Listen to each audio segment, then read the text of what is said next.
Hi Tony, welcome to Dogus University. We want to ask you some questions if it's okay? Sure. Nice to be here again. Again, we love seeing you. So Tony, can you tell us about your educational background and your work experiences a little bit? Oh, okay. Well, I mean, I actually started off in a very different subject. My first degree was economics and politics. That was how I started, and that was my plan, to use that either in a business environment or a teaching environment. Yeah, I trained as a teacher, and then I moved over to Turkey.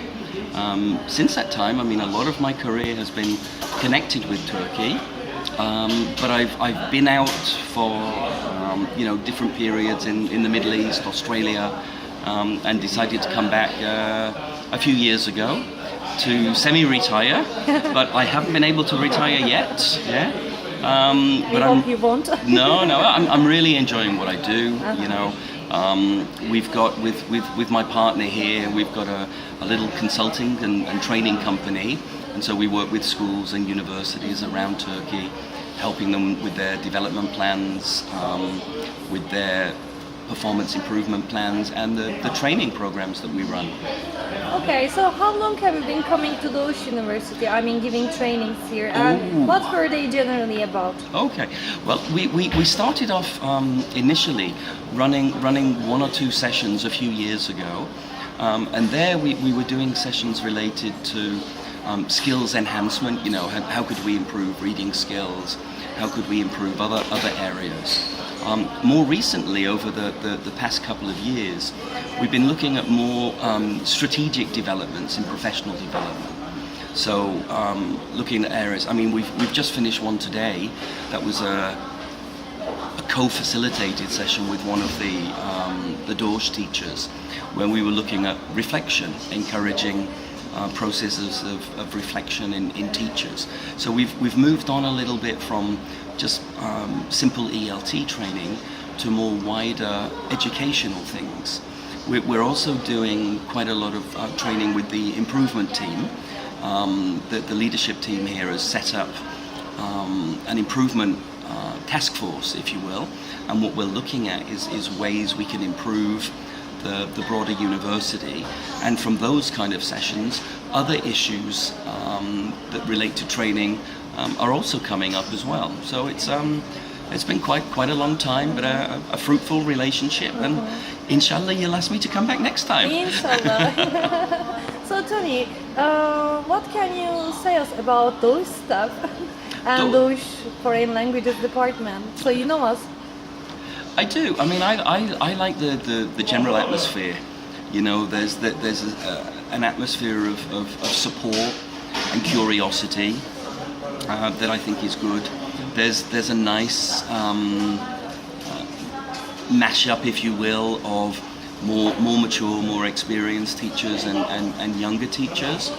But on the whole, there's a sense of enthusiasm and energy around in the school, and I think that's one of the things that I like, yeah, especially with the improvement planning activities we've been doing. I think there's a lot of good things that we can do, and inshallah we'll continue to do them. Inshallah.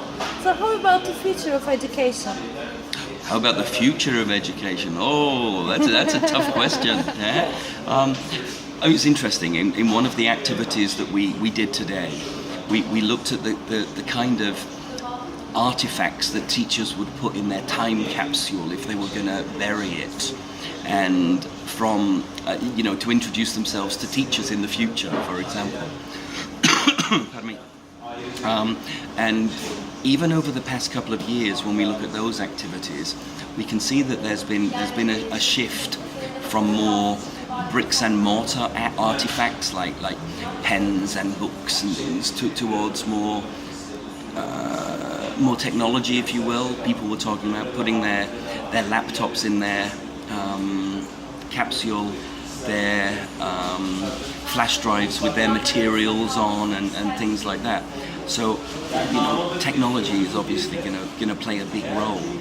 But as I said with other areas that we were looking at today, it's also about how teachers can take more control of their own professional development, how teachers can become more independent in their professional development at the same time, because I think that's the thing that's going to give teachers an edge in a more competitive market, especially in a place like Turkey where we have a new private or vakıf school opening up nearly every day.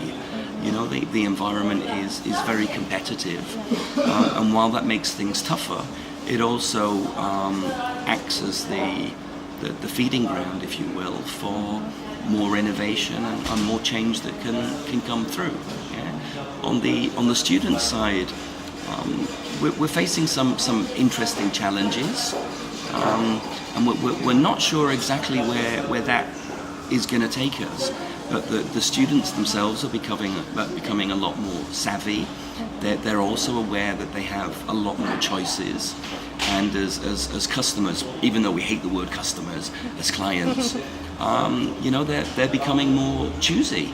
So it really depends that the combination of technology and increased choice is something that means that we have to move more flexibly. We have to be a little bit more creative in the solutions that we offer, and I think that's what the future holds.